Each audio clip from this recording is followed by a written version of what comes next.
तो तेरे कहने से मैं मान लेता हूं बहुत ताकतवर है। लेकिन एक शख्स है जिसने देखा, उसकी ताकत के मुजाहरे देखे, उसने देखा बड़े बड़े पहलवानों को इसने रिंग में पिछाड़ दिया है, बहुत बड़े ज्यादा वजनी वेट इसने उठा लिया है, तो उसकी ताकत पे ज्यादा यकीन कौन रखेगा? जिसने सिर्फ खबर सुन के उसकी ताकत पे यकीन किया है, या जिसने उसकी ताकत के कमालात अपनी आंखों से देखे हैं? दूसरा ज्यादा यकीन करेगा ना। तो भाई साइंसदान और डॉक्टर लोग ये अल्लाह की कुदरत के कमालात अपनी आंखों से ज्यादा देखते हैं बनिस्बत मौलानाओं के। क्या ख्याल है, मौलाना लोग कहां होते हैं? मुल्ला की दौड़ मस्जिद तक, मशहूर है ना। तबलीग वाले सहरोजे की जमात में जाते हैं, वो कोई साइंटिफिकली वहां कोई तहकीकात थोड़ी कर रहे होते हैं, आंख पे रिसर्च हो रही है, नाक पे रिसर्च हो, तो भाई कहते हैं अल्लाह से सब कुछ होता है, अल्लाह के गैर से कुछ भी नहीं होता। वो ये बातें कर रहे होते हैं, वो तो खबर, अल्लाह की कुदरत की खबरें बयान कर रहे होते हैं। कुदरत देख कौन रहा होता है? जो डॉक्टर और जो साइंटिस्ट हैं वो ज्यादा देख रहे होते हैं। लेकिन फिर भी पढ़ा लिखा तबका अल्लाह से ज्यादा दूर है, और जो कम पढ़े लिखे हैं उनमें निस्बतन दीन ज्यादा होता है। ये क्यों? सवाल पैदा होता है कि नहीं होता? सवाल ही पैदा नहीं हो रहा तो फिर जवाब नहीं दूंगा, ये ध्यान में रखना। मतलब सवाल खोपड़ी में आई, सॉरी यानी आप लोग मौजूद लोग हैं, खोपड़ी नहीं कहना चाहिए, सवाल जहन में आ ही नहीं रहा होता तो हम जवाब कहां से क्यों दें भाई? किस खुशी में दें जवाब? इसका जवाब मैं नहीं दूंगा, कुरान दे रहा है। कुरान कहता है पिछली उम्मतों के पास जब पैगंबर आए ना, फरीहू बिमा इंदहुम मिनल इल्म, पैगंबरों के पास आखिरत का इल्म होता था। जिन कौमों के पास वो पैगंबर आते थे उन कौमों के पास दुनिया का इल्म होता था। दुनिया का इल्म क्या था? पहाड़ों को तराश के घर कैसे बनाया जाता है। समझ में आ रही है बात कि नहीं आ रही? तिब ने भी उस दौर में बड़ी तरक्की की थी, बड़े बड़े हकीम गुजरे ना, हकीम जालिनूस और जड़ी बूटियों के माहिर। ये जो आज मेडिकल साइंस ने तरक्की की है ये एकदम से थोड़ी हो गई है, तो पुराने सारी चीजें उनको उनके तजर्बों से फायदा उठाते उठाते उठाते उठाते आज यहाँ पहुंचे हैं ना। तो वो जो पैगंबर थे जब वो आखिरत की बातें करते और कहते तुम्हें खुदा ने बनाया है, आखिरत के लिए बनाया, उसके एहसानात हैं, ये कायनात बनाने वाला वो है, तो अल्लाह कहते हैं कि जिनके पास दुनिया की नॉलेज थी ना वो तकब्बुर में आते थे। किब्र किस बात का था? कि हमारे पास नॉलेज है, जो नॉलेज हमारे पास है वो आपके पास नहीं है, तो हम आपकी क्यों माने? समझ में आ रही है बात? देखो दुनिया में दो नेमतें बहुत बड़ी नेमतें समझी जाती हैं, एक दौलत और एक नॉलेज। क्या ख्याल है? इन्हीं दोनों की बेस पे कहीं ना कहीं आपको ठिकाना मिलता है। या तो बंदा पढ़ा लिखा हो, नॉलेजेबल आदमी हो, या रोकड़ा उसके पास। दोनों से ही फारिग हो, रिश्ता देगा कोई? इमिग्रेशन के लिए अप्लाई करोगे, नेशनलिटी मिलेगी? आप कनाडा आ गए कि इमिग्रेशन के लिए अप्लाई किया, हुकूमत कहेगी बैंक स्टेटमेंट दिखाओ, कितने करोड़पति हो जी? मैं तो आया भीख मांगने के सिलसिले में हूं, यहाँ तो है ही नहीं। चलो यार एबिलिटी बताओ, कोई काबिलियत तुम्हारे अंदर, नॉलेज, कोई डॉक्टर हो, कोई इंजीनियर हो, कोई साइंसदान हो। सर मैं तो मैट्रिक से भाग के सीधा इधर ही आया हूं। लित्तर मार के भगाएंगे कि नहीं भगाएंगे? तो दुनिया में भाई कहीं भी किसी को इज्जत नहीं मिलती। दो चीजें दुनिया में दौलत समझी जाती हैं, एक नॉलेज और एक रोकड़ा हम कहते हैं उसको, पैसा, दौलत। रिश्ता भी इसी बेस पे मिलता है। लड़की वालों के पास जाओ, आप क्या करते हो भाई बताओ? मैं इतना बैंक बैलेंस है मेरा, इतना मैं कमा लेता हूं, लकड़ दा काम है मेरा, मिसवाके बेचता हूं, यानी लकड़ दा काम है। एक आदमी गया ना तो लड़की वालों को कह रहा मैं लकड़ दा काम है। मैंने बोला लकड़ दा काम का क्या मतलब भाई? फिर पता चला तहकीकी मिसवाक बेचता है। तो भाई ठीक है, मिसवाक बेचना बुरी बात नहीं है, लेकिन बात तो सही करो ना। क्या कह रहे ये रिश्तों में आजकल ये बड़े चक्कर चल रहे होते हैं। लड़कियां उम्र छुपाती हैं और लड़के अपनी आमदन में झूठ बोलते हैं। ये दो चीजें हमारी सोसाइटी में, इंडिया, पाकिस्तान, बांग्लादेश, तीनों हम सब एक माँ बाप की औलाद हैं। ये जो तीनों कौमें हैं ना, लगता है कि इनकी तरबियत एक ही अब्बा और एक ही अम्मा ने की है, तभी तीनों की बुराइयां भी कॉमन और अच्छाइयां भी कॉमन। तो कहने लगा जी लकड़ का काम है, तो पता चला जी वो मिसवाक का बिजनेस है। खैर, तो फरिहू बिमा इंदहुम मिनल इल्म, वो पैगंबरों से ये कहा करते थे कि हमारे पास जो नॉलेज है वो आपके पास नहीं है। ये जो, हाँ मैं बता रहा था, दो चीजें नेमत होती हैं, दौलत और एक इल्म।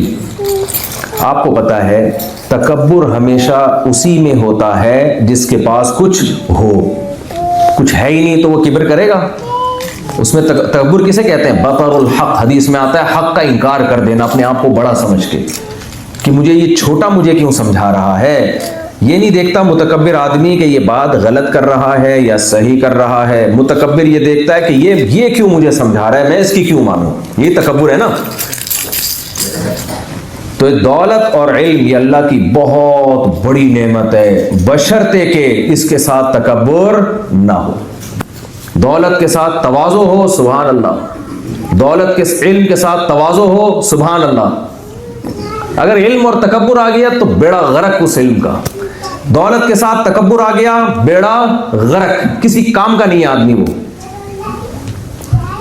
तो पिछली उम्मतों में क्या हुआ, अल्लाह ताला ने दौलतमंद कौमों के हालात भी हमारे सामने बयान किए, और जो नॉलेज वाली कौमें थी उनके हालात भी अल्लाह ने हमारे सामने बयान किए। और अल्लाह कहते हैं हम जब अपने पैगंबरों को उन कौमों के पास भेजते थे, फरिहू बिमा इंदहुम मिनल इल्म, तो वो ये नहीं देखते थे कि ये मैसेंजर ऑफ गॉड हैं, ये अपनी कोई बात नहीं कर रहे, ये खुदा का पैगाम हम तक पहुंचा रहे हैं, इनका काम है पहुंचा देना। आपने ये आयत सुनी होगी, वमा अलैना इल्लल बलागुल मुबीन, हमारे जिम्मे अल्लाह का पैगाम पहुंचाना है।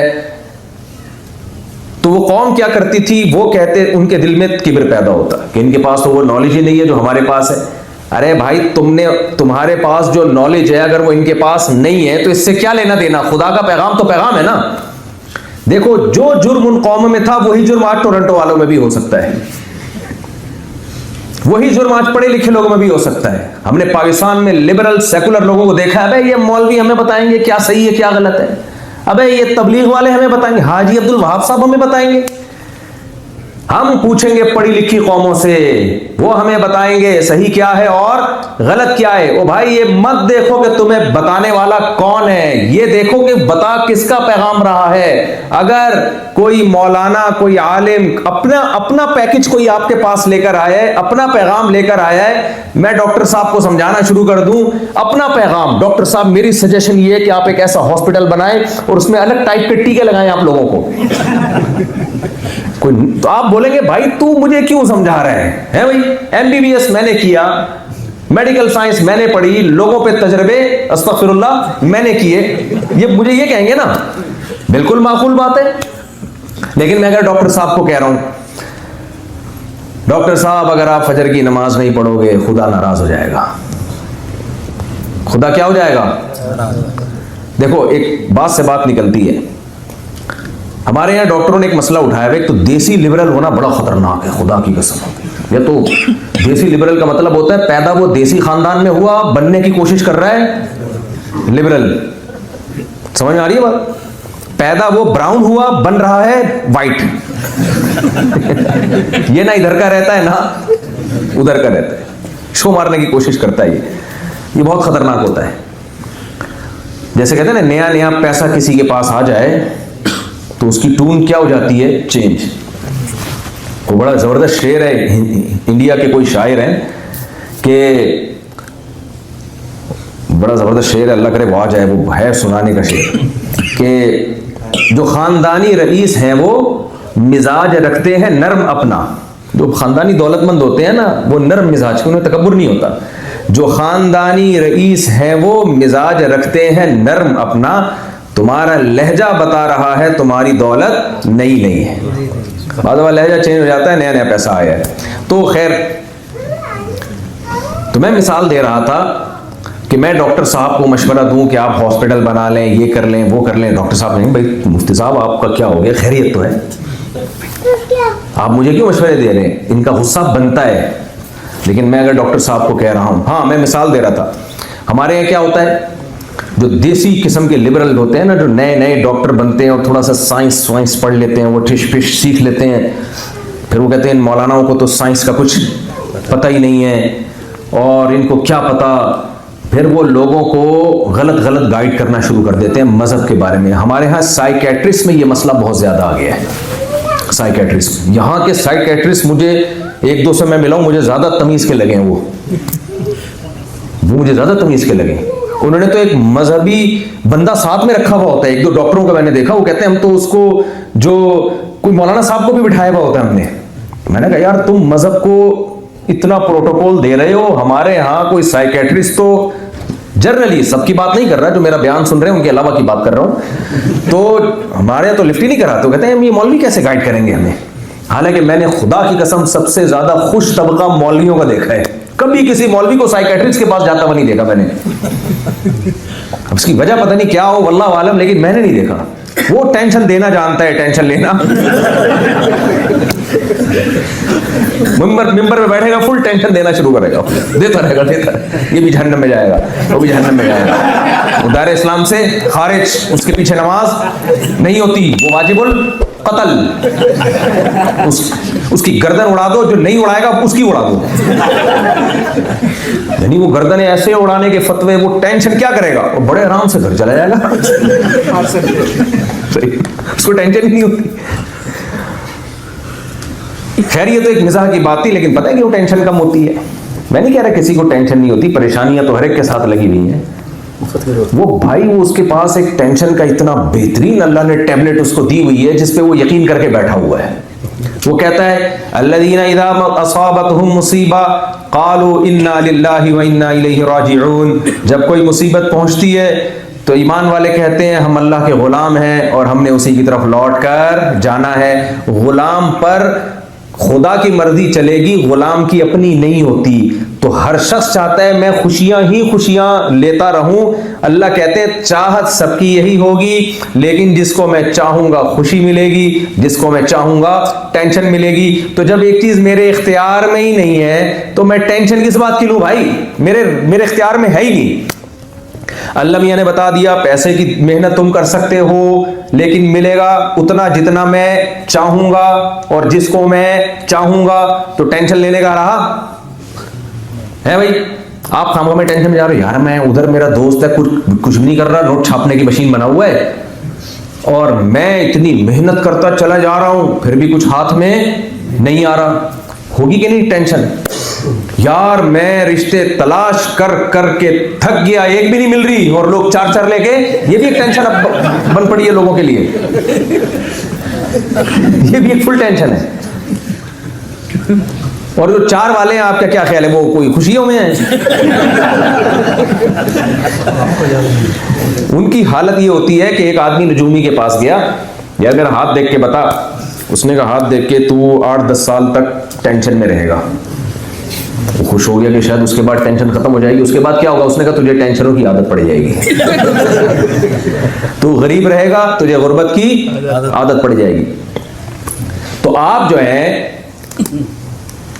अब उलमा आपको ये बताते हैं, हाँ मैं ये बता रहा था कि क्यों टेंशन में नहीं होते भाई। तकदीर पर ईमान, ये किसका हुक्म है? खुदा की कसम उठा के कह सकता हूं, आप इसको मुबालगा ना समझना।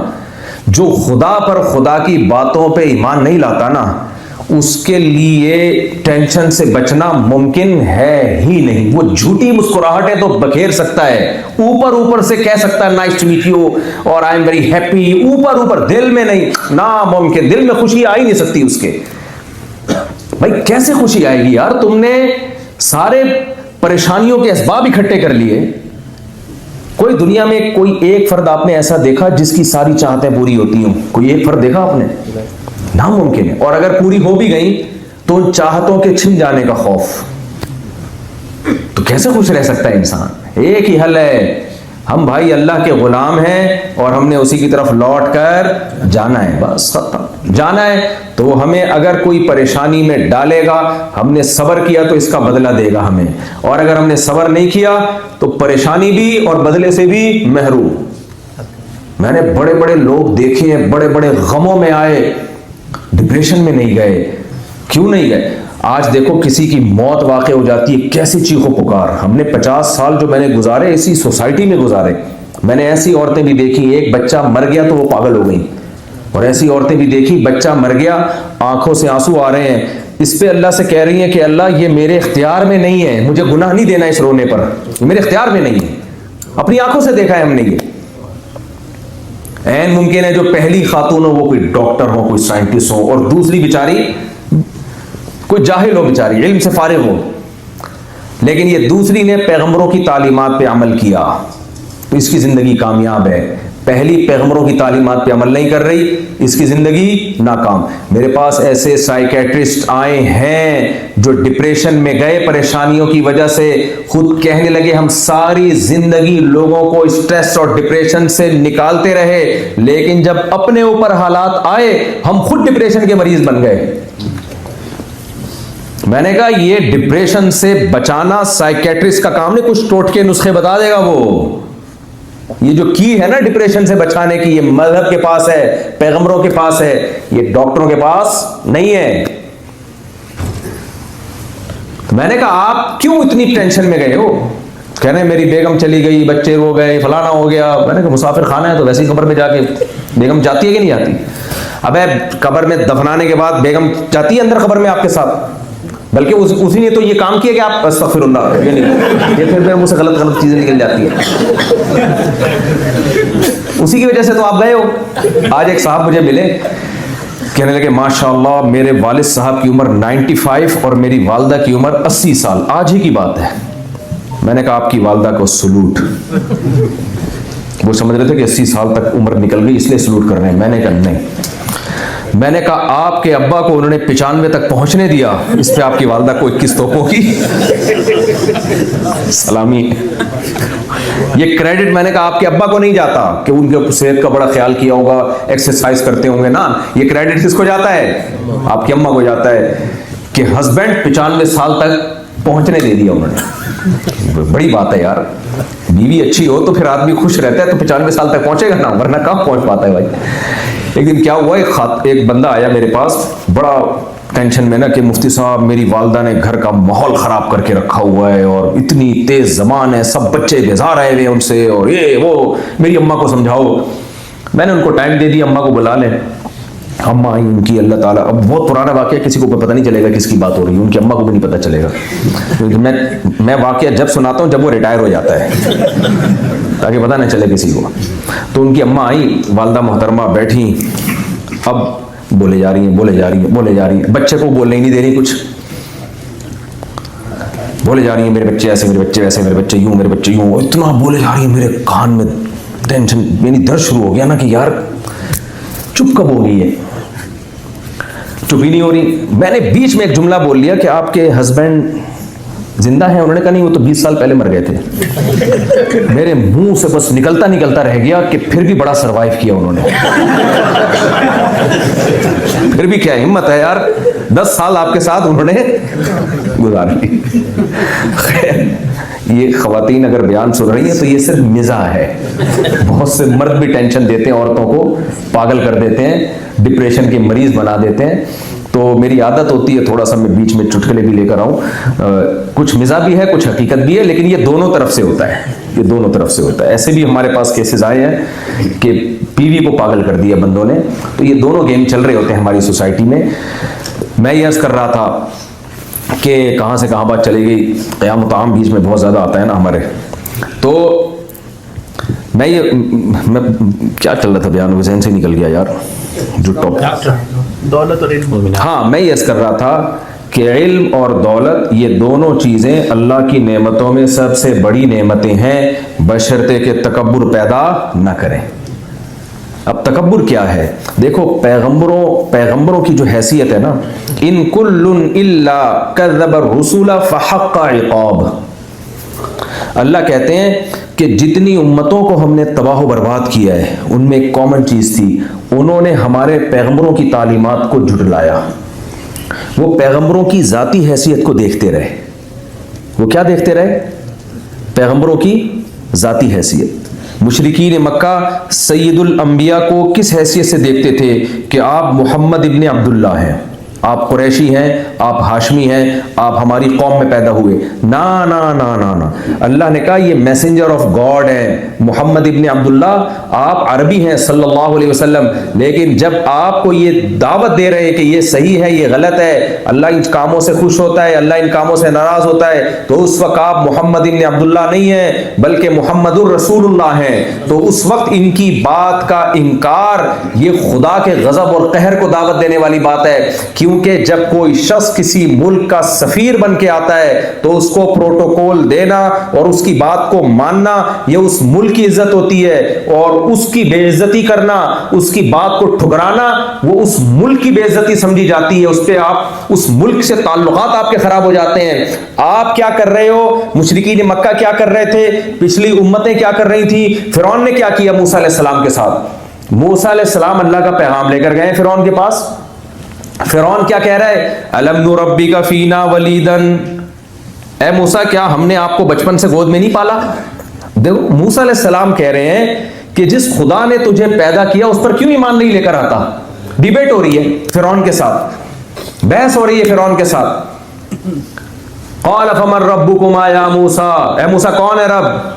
मूसा अलैहिस्सलाम कह रहे हैं जिसने तुझे पैदा किया, तेरे बाप दादा को पैदा किया, यह कायनात खुद ब खुद नहीं बनी है, जिसने मिन्हा खलकनाकुम वफीहा नुईदुकुम, जो तुम्हें मिट्टी से बनाता है, मार के दोबारा मिट्टी कर देता है, और तरह तरह के चीजें उसने तुम्हारे लिए, फल पैदा किए, खाने की चीजें पैदा की, सब कुछ जो कर रहा है उस रब की मैं बात कर रहा हूं।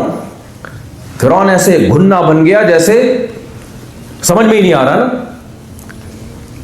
तो मूसा अलैहिस्सलाम को ताने देने लगा। मूसा अलैहिस्सलाम कह रहे हैं मैं किसका पैगाम पहुंचा रहा हूं, अल्लाह का, और मैं पाबंद हूं इस पे, ऑप्शनल नहीं है, खुदा ने मुझे पाबंद किया है कि मैं उसका पैगाम तो तक पहुंचाऊं। लेकिन फिरौन जवाब में क्या कह रहा है, फिरौन कह रहा है अलम नुरब्बिका फीना वलीदा, आप वही हो ना जिसको मैंने बचपन से महल में पाला है, आप तो मैंने पाला है, मेरे रिस्क पे आप परवान चढ़े हो और उल्टा मुझे ही नसीहतें शुरू कर दी। कोई माकूल बात बनती है फिरौन का इस मौके पे ये कहना है। भाई बात को देखा जाएगा कि मूसा अलैहिस्सलाम क्या बात कह रहे हैं। फिर फिरौन ने कहा कि वह कतलता नफ्सन, ऐ मूसा आपको याद है आपने एक नफ्स को, इंसानी जान को कत्ल भी किया है। हजरत मूसा अलैहिस्सलाम से गलती से एक मर्डर हो गया था, जानकर नहीं किया था। क़िब्ती और एक बनी इसराइली दोनों में लड़ाई हो रही थी। हजरत मूसा अलैहिस्सलाम वो लड़ाई छुड़वाने के लिए एक रख के लगाया थप्पड़ फिरौनी को। मकसद ये था कि एक लगाऊंगा तो थोड़ा सा पीछे हटेगा, वो एक थप्पड़ से ही उसका इंतकाल हो गया। ताकतवर थे मूसा, अंबिया ताकतवर होते थे सारे।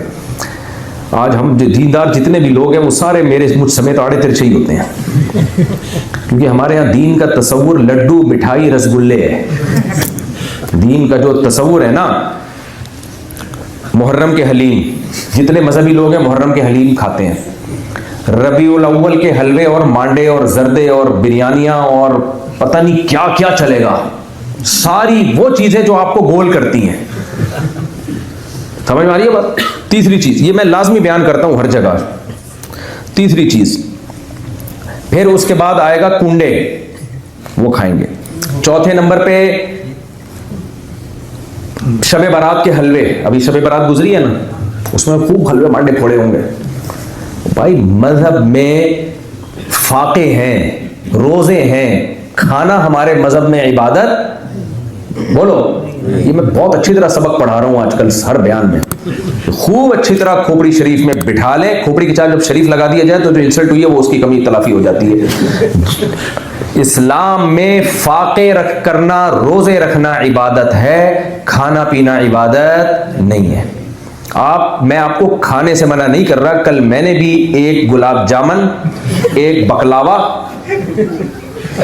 1.5 बकलावे, क्योंकि 1.5 के बाद मुझे फिर गैरत आने लगी थी कि यार ज्यादा हो गए, खाए हैं मैंने भी खाए हैं, लेकिन मैंने उस पर मजहब का लेबल नहीं लगाया। मैंने ये नहीं कहा कि हजरत खाना तो आपने खिला दिया, गुलाब जामुन नजर नहीं आ रहा, तो ये तो आप सुन्नत के खिलाफ कर रहे हैं। एक मौलवी को आप खाना खिला रहे हो और रसगुल्ले नहीं खिला रहे, आप उसको सुन्नत के खिलाफ है, उलमा के इकराम के खिलाफ है। ये मैंने ये नहीं कहा मैंने। मैंने मांगी भी नहीं उनसे, उन्होंने ला के रख दिया, उन्होंने कहा चलो आ गई तो खा लो। आप खाएं लेकिन खुदारा मजहब का लेबल उस पर मत लगाएं। हमारे नबी की सही हदीस है, बदतरीन बर्तन जिसको भरा जाए ना वो पेट है। देखो बात से बात निकलती है, मौजू मेरा चेंज हो रहा है लेकिन मैं आऊंगा दोबारा मौजू की तरफ। कुछ बातें बीच में आ जाती हैं, वो फिर मौजू से हटके की जाए तो फिर वो आती नहीं है, पूरा टॉपिक होता नहीं। देखो हमारे नबी सल्लल्लाहु अलैहि वसल्लम का शोबा मेडिकल साइंस नहीं था। मेडिकल साइंस आप सल्लल्लाहु अलैहि वसल्लम का शोबा नहीं। जिसके लिए आपको दुनिया में भेजा गया वो हलाल और हराम का इल्म, कि हम क्यों पैदा हुए, अल्लाह इन किन चीजों से खुश होता है, अल्लाह किन चीजों से नाराज होता है, ये असल टॉपिक था। और ये तमाम पैगंबरों का असल हदफ ये होता है। तभी हदीस में आता है अंतुम अअलमु बि उमूरी दुनियाकुम मिन्नी, आप सल्लल्लाहु अलैहि वसल्लम ने इरशाद फरमाया तुम लोग दुनिया के मामलात मुझसे ज्यादा जानते हो। ये सही मुस्लिम की हदीस है।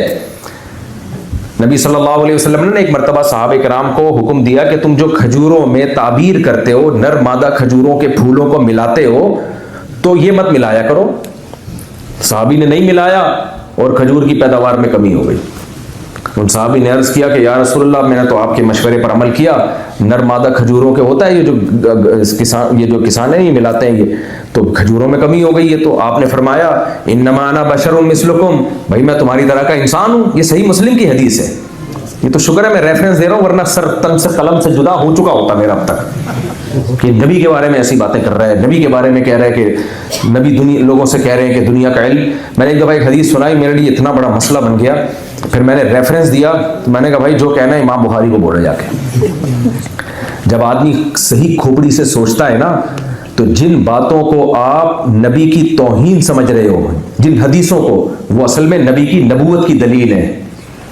आप सल्लल्लाहु अलैहि वसल्लम की शख्सियत बेदाग, आपने कभी अपने बशरियत से ऊपर होने का दावा नहीं किया। आज कोई मजहबी रहनुमा जिसके चंद लोग हाथ पांव चूमना शुरू कर दें, आप देखो वो अपनी औकात भूल जाता है। वो होता है कि नहीं होता? शुभ सरकार को देख लो आप। चंद लोगों ने हाथ पांव चूमना शुरू किए तो मोहतरम ने पूरे गैस के सिलेंडर भरना शुरू कर दिए, फूंके लगी, वो घुटने घुटने हैं, फलाने के घुटने। अबे इंसान है, कौन है भाई तू? आज कोई पीर कोई जिसके दो चार लोग हाथ पांव चूमे तो कैसे उसका दिमाग आउट हो जाता है ना, उसको कशफ भी होने लगेगा, उसको गैब की खबरें भी बताने लगेगा। ये भी मैं ऐसा एक लोगों के सामने अपना इमेज बनाता है। खुदा की कसम, जितनी मोहब्बत सहाबा ने मोहम्मद सल्लल्लाहु अलैहि वसल्लम से की, जितनी अकीदत की, लेकिन आप सल्लल्लाहु अलैहि वसल्लम की तवाज़ो, बात बात पे आप कह रहे हैं इन्नमा अना बशरुम मिस्लुकुम, लोगों मैं तुम्हारी तरह का इंसान। फजीलत सिर्फ इस बात में है, और वो बहुत बड़ी फजीलत है, छोटी फजीलत नहीं, कि अल्लाह ने मुझे इंसानों में अपना पैगाम तुम तक पहुंचाने के लिए मुंतखब कर लिया, लेकिन हूं मैं बशर। माली हादर रसूल याकुलु त्ताम व यमशी फिल अस्वाक। मुशरिकीन कहते ये कैसे पैगंबर हैं, भूख लगती है तो खाना खाते हैं, जरूरत पड़ती है तो बाजार जाके खरीदारी करते हैं। तो अल्लाह ने ये नहीं कहा नबी आप इनसे कह दीजिए ना ना ना ना, मुझे तो भूख लगे, मुझे कोई खाने की जरूरत नहीं है, मैं तो तुम्हें दिखाने के लिए खा लेता हूं, मेरा खाना तो अर्ज से आता है। ना ना ना, फरमाया इनसे कह दीजिए इन्नमा अना बशरुम मिस्लुकुम, मैं तुम्हारी तरह का इंसान हूं। कुल लौ कुन्तु अअलमुल गैब लस्तक्सरतु मिनल खैर, अगर मेरे पास गैब का इल्म होता, मा मस्सनी अस्सू, मुझे कभी कोई परेशानी ना होती। तुम देखते हो मुझे परेशानियां भी आती हैं, मुझे खुशियां भी आती हैं, तो मैं बशर हूं। सही बुखारी की हदीस, आप सल्लल्लाहु अलैहि वसल्लम फजर की नमाज पढ़ाने के लिए तशरीफ लाए और इकामत हो गई। आपने फरमाया या अय्युहन्नास इन्नमा अना बशरुम मिस्लुकुम, ए लोगों मैं तुम्हारी तरह का इंसान हूं। अंसा कमा तंसऊन, भूल जाता हूं जैसे तुम भी भूल सकते हो। मुझ पे गुस्ल फर्ज है और मैं गुस्ल करना भूल गया। आप गए, गुस्ल करके आए, आपके जुल्फ मुबारक से पानी बह रहा था और आपने मस्जिद में इमामत करवाई। आज कोई मजहबी रहनुमा जिसके दो चार लोग हाथ चूम लें, वो इतनी उससे ये भूल हो, वो इस भूल का पब्लिक के सामने इतराफ करेगा? कहेगा हजरत जी आप इतने पहुंचे हुए, आप गुस्ल करना भूल गए। पहुंचे हुए का मतलब हमारे यहां पता है क्या समझा जाता है? ये कोई खलाई मखलूक है, खलाई मखलूक, ये बिरयानी नहीं खा सकता।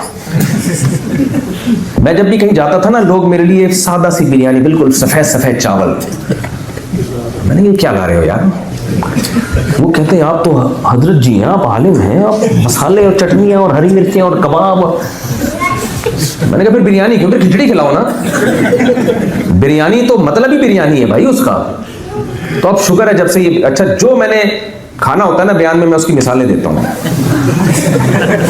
समझ आ रही बात? लेकिन यहाँ मसाले वाली बिरयानी ना खिलाया करें, भिंडी की मिसाल दूंगा मैं आपको कभी आइंदा कभी आइंदा। समझ? खैर, तो मेरे भाई ये हमारे नबी की बेदाग सीरत है, बेदाग सीरत।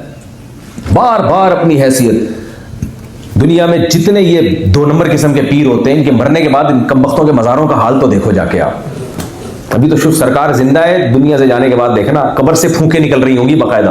अल्लाह हिदायत की तौफीक दे, हो सकता है हमसे अच्छा ही हो, किसी को बुरा नहीं कह रहे, लेकिन ये कि जो थोड़ा सा कोई बुजुर्ग बन जाए, ये सबसे ज्यादा फ्रॉडी या आमिल लोग होते हैं। कहते हैं हमें ये नजर आ रहा है, उस पर मुवक्किल है, उस पर जिन है, उस पर चुड़ैल हैं, उस पर ड्रामेबाज हो तुम, कुछ भी नहीं है तुम्हारे पास, उल्लू बना रहे हो लोगों को। लोग मेरे पास आके कहते हैं हजरत वो ऐसी बातें करते हैं। मैंने कहा, वो कहते हैं बहुत ऊंची बातें। मैंने कहा वो बातें गलत होती हैं, इसलिए आपको क्या लग रही होती हैं, ऊंची।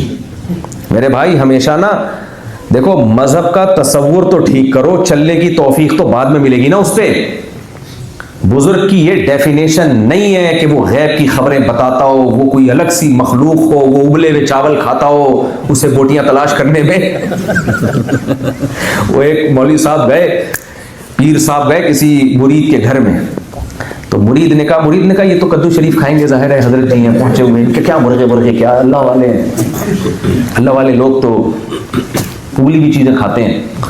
तो मौलवी साहब गए, पीर साहब भी थे, तो वो मुरीद ने कहा कि हजरत मैं आपके लिए कद्दू शरीफ बनाऊं या लौकी शरीफ। उन्होंने कहा वो बेगैरत सा मुर्गा ले आ तुम। शरीफ शुरफा, वो मुर्गा जो बेगैरत हो वो उस कद्दू से अच्छा है जो।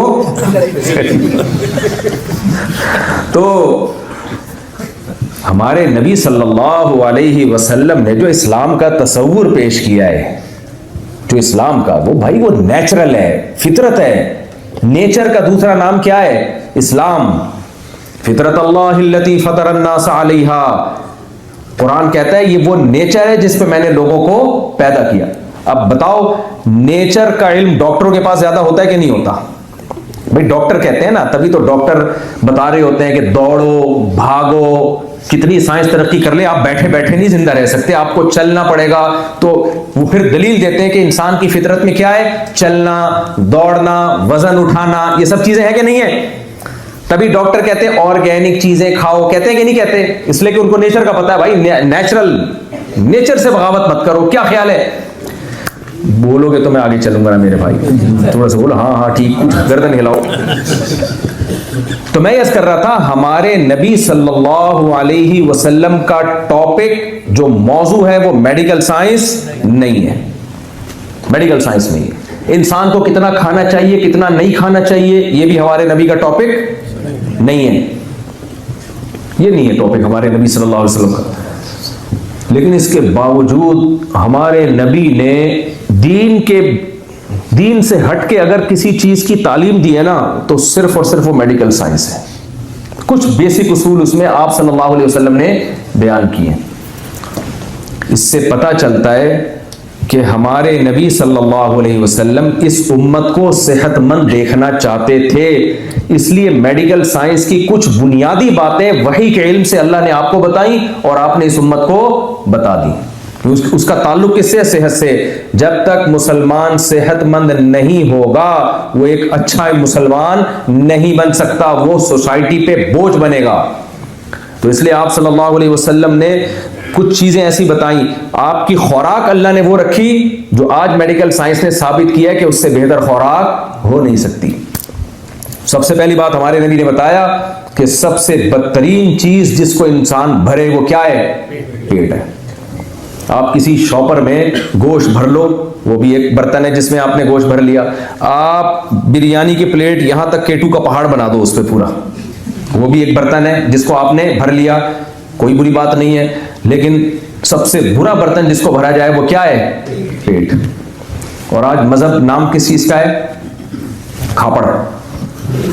तीजे का खाना, 40वें का खाना, 11वीं शरीफ का खाना, फलाने के कुंडे का खाना, हलीम का खाना, खाना ही खाना, फोड़ना, खाते रहेंगे फोड़ते रहेंगे। दूसरी बात, हमारे नबी सल्लल्लाहु अलैहि वसल्लम ने क्या खाई है? गंदम की रोटी खाई है, जौ की रोटी खाई है।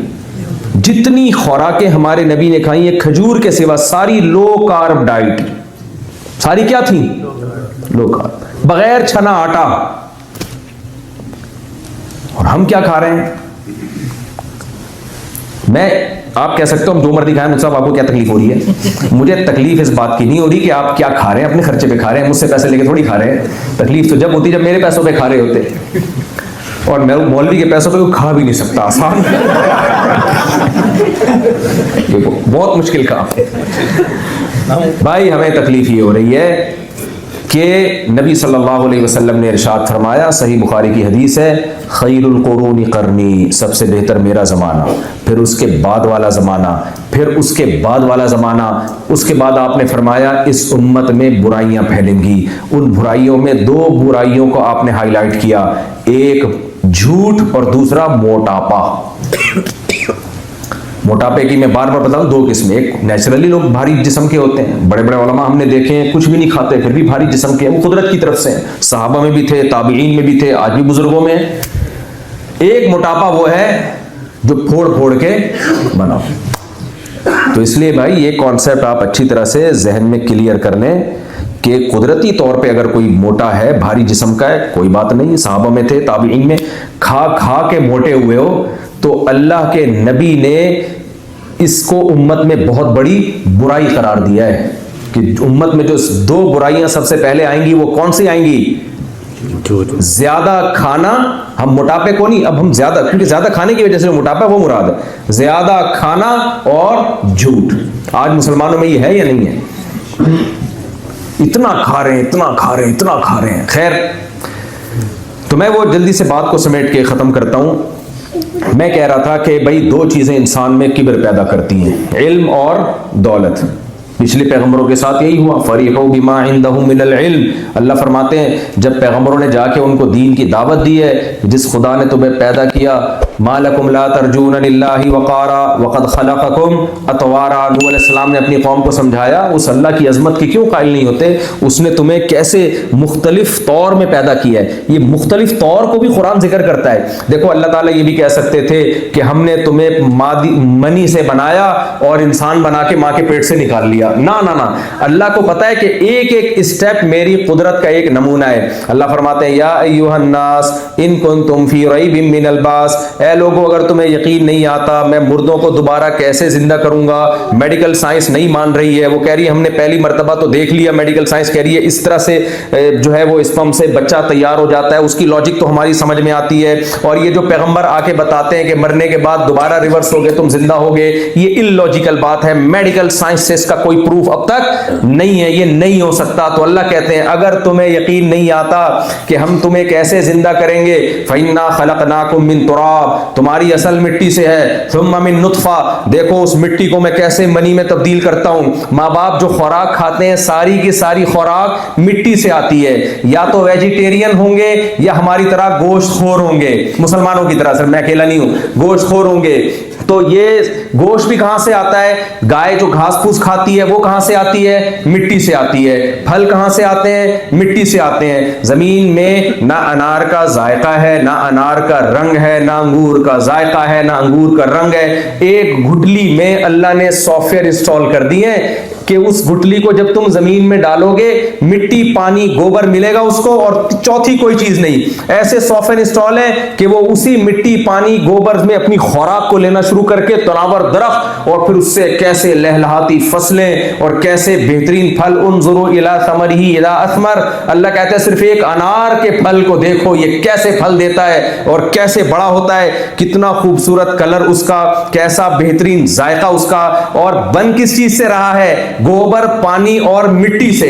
किसी फैक्ट्री में गोबर, पानी और मिट्टी को लेकर जाएं, जापान के साइंसदानों के पास लेकर जाएं, तुमने टेक्नोलॉजी में बड़ी तरक्की की है यार, गोबर, पानी, मिट्टी से जरा अनार बना के दिखाओ, जरा खरबूजे बना के दिखाओ। कहेंगे मेरे भाई हमारे पास ऐसा कोई तरीका नहीं है। आप कहें यार आजकल मेडिकल साइंस ने इतनी तरक्की की, कोई ऐसा सॉफ्टवेयर बना के किसी चीज में डाल दो और उससे अनार पैदा होना शुरू हो जाए। वो कहेंगे इट इजंट पॉसिबल। आप कहेंगे भाई खुद ब खुद करोड़ों साल में जब इवॉल्व होकर आम की गुठली पैदा हो सकती है तो इंसान लैब में क्यों नहीं बना सकता? वो कहेगा भाई नामुमकिनात में से है, गुठली से गुठली बनाई जा सकती है। पहली दफा हम ना दरख्त बना सकते हैं ना हम गुठली बना सकते हैं। तो मेरे भाई जो काम जापान के साइंसदान होके नहीं कर सकते वो खुद ब खुद कैसे हो सकता है? वो खुदा ने बनाया है। तभी कुरान सूरह वाक़िया में कहता है मा खान लकुम अन तुम्बितू शजरहा, तुम्हारे बस में नहीं था कि इन गुठलियों को और इन दरख्तों को करोड़ों साल में भी तुम पैदा कर देते। हमने अपनी ताकत और कुदरत से पैदा किया है। तो जिस खुदा ने उस मिट्टी से दरख्त को बनाया, फिर उन पौधों को माँ बाप खाते हैं, उससे स्पर्म बनता है। अल्लाह कहते हैं मिन तुराब, पहला स्टेप तुम्हारा था मिट्टी, थोड़े दिनों में उस मिट्टी से मैंने क्या बना दिए? स्पर्म बना दिए। नर और मादा स्पर्म आपस में मिलते हैं, सुम्मा मिन अलका, फिर उससे मैं जमा हुआ खून बनाता हूं। देखो कुरान के अल्फाज देखो, हर स्टेप के बीच में कुरान सुम्मा का लफ्ज लेकर आ रहा है। ये सुम्मा को समझने की जरूरत है। अरबी में जब एक काम तरतीब से होता है तो उसके लिए या तो फा का लफ्ज इस्तेमाल होता है या सुम्मा का लफ्ज इस्तेमाल होता है। मिसाल के तौर पर मेरे पास जैद आया, उसके बाद बकर आया, तो मैं क्या कहूंगा? जाअनी जैदुन फा बकरुन। नहीं आ रही खोपड़ी शरीफ बात समझ में नहीं आ रही? मैं क्या कहूंगा? मेरे पास जैद आया फिर बकर आया। तो फिर का मतलब है फौरन बाद आया। फिर का क्या मतलब है? फा का मतलब फौरन बाद। अगर मैं कहता हूं जाअनी जैदुन, मेरे पास जैद आया, सुम्मा बकरुन, या सुम्मा का मतलब है फौरन नहीं आया, कुछ इंतजार करना पड़ा, उसके बाद फिर बकर आया। समझ में आ रही है बात कि नहीं आ रही है? अब कुरान की बलागत आप देखो, कुरान कह रहा है ए लोगो, अगर तुम्हें यकीन नहीं आता ना, डॉक्टर तुम्हें कह रहे हैं कि मौत के बाद जिंदगी, ये मौलवियों की बनाई हुई बातें हैं। ये मौलाना लोग ने असल में हूरों के चक्कर में डालना है ना, तभी तो मदरसे को चलना दोगे। दुनिया में तो हूरें होती नहीं है, जिसको हूर समझ के शादी की थी है वही हूरों से मिलाने का इंतजाम कर रही है। एक आदमी की शादी हुई ना, तो काजी साहब ने बोला कि निकाह की फीस, उसने कहा काजी साहब कितनी फीस? काजी साहब ने कहा दुल्हन जितनी खूबसूरत है उतने दे दे पैसे। काजी साहब का ख्याल था दुल्हन तो खूबसूरत ही होती है, अच्छी लगती है हर एक को, ठीक ठाक पैसा देगा। इसने निकाल के 100 रुपए पकड़ा दिए। काजी साहब को बड़ा गुस्सा है, यार ये क्या दे रहा है मुझे। उसने कहा दुल्हन देख लो। काजी साहब ने जरा घूंघट उठा के दुल्हन देखा, 50 रुपए।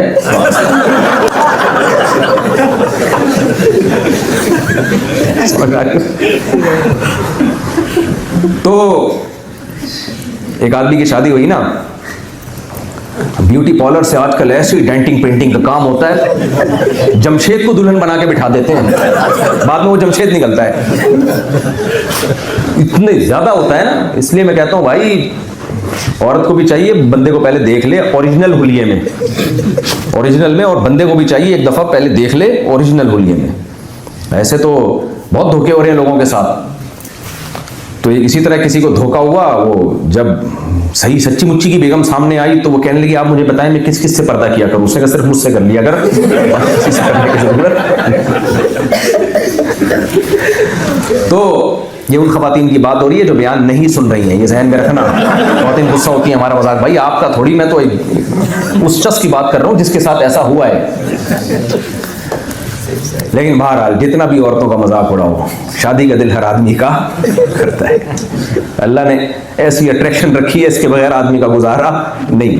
एक बच्चे ने अपने अब्बा से पूछा ना, अब्बा ये हर मर्द शादी करके पछताता है, फिर करते क्यों है? अब्बा ने कहा बेटा अकल ठोकरे खाने से आती है, बादाम खाने से इसलिए ऐसा।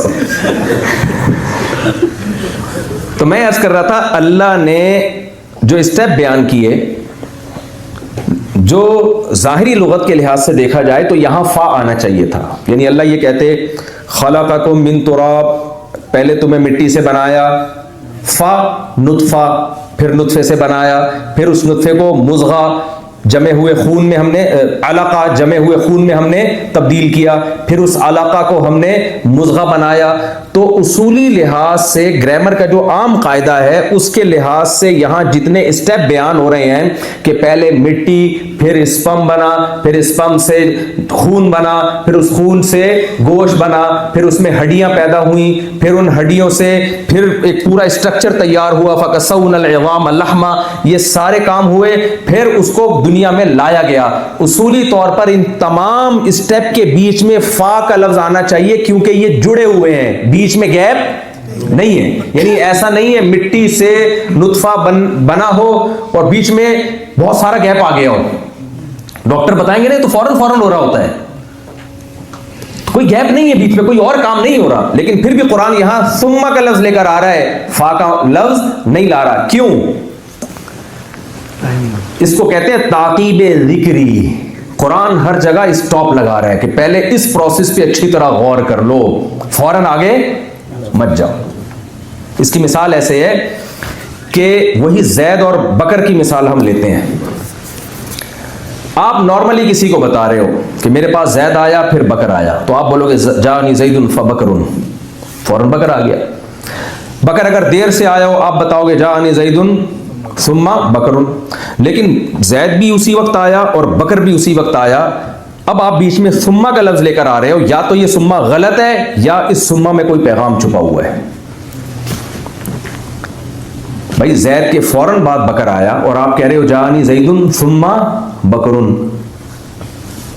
कहने वाला कह सकता है यार बकर तो फौरन बाद आया है और आप कह रहे हो जानी ज़ैदुन सुम्मा बकरुन, इसका मतलब आपको तो अरबी आती नहीं है। तो आप कहोगे मुझे बहुत ज्यादा आती है। यहां एक पैगाम मैं छुपा रहा हूं। पैगाम यह है कि आपने लिया हुआ था जैद से कर्जा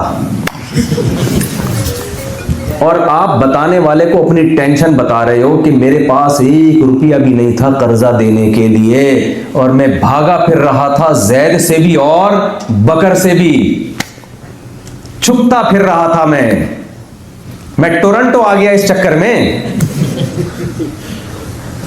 लेकिन पता है क्या हुआ? एक दिन जानी ज़ैदुन में बैठा हुआ, अचानक कौन आ गया? जैद। वो शौक में जाएगा, अबे तू तो टेंशन से मर गया होगा। कह रहा है रुक, सुम्मा बकरुन, एक और खबर दे रहा हूं, जरा ठहर जा, पहले इसको एंजॉय कर ले थोड़ा सा, क्योंकि तुझे मेरी टेंशन देख के खुशी होती है ना, थोड़ा एंजॉय कर।